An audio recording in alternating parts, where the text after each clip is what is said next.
Nagpuri gate police ठाण्याच्या हद्दीतील लालखडी परिसरात कत्तलीसाठी जाणाऱ्या गुरांची 2 वाहने पोलिसांनी 13 ऑक्टोबरच्या पहाटे पकडली।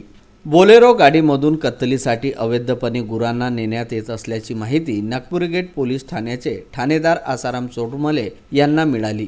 आसाराम चोरमले यांनी तात्काळ लालखडी परिसर गाठले व रस्त्याने जाणाऱ्या बोलेरो वाहन क्रमांक MS27 X8212 व झेनॉन पिकअप गाडी क्रमांक MS34 AV 962 या गाडीचा पाठलाग केला। यावेळी गाडीचे वाहन चालक पोलीस दिसताच पळून गेले।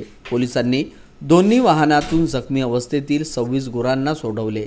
यात एक आरोपी पकडला गेला असता त्याच्या माहितीच्या आधारे आसाराम चोरमले यांनी दिनांक 14 ऑक्टोबरला लालखडी परिसरातून आणखी 2 ताब्यात घेतले। ही गुरे कुठून आणली व कत्तलीसाठी कुठे नेण्यात येत होती याची माहिती पोलीस काढत आहे।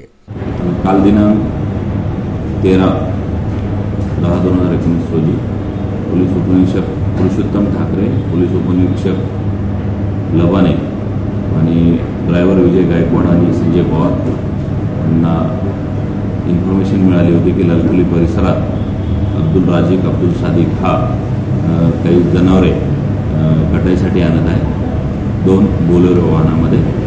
त्यावरून त्यांनी त्या ठिकाणी छापा घातला असता त्यांना 2 बोलेरो 27 गोवंश जवळपास 8,20,000 रुपयाचा माल जप्त केला।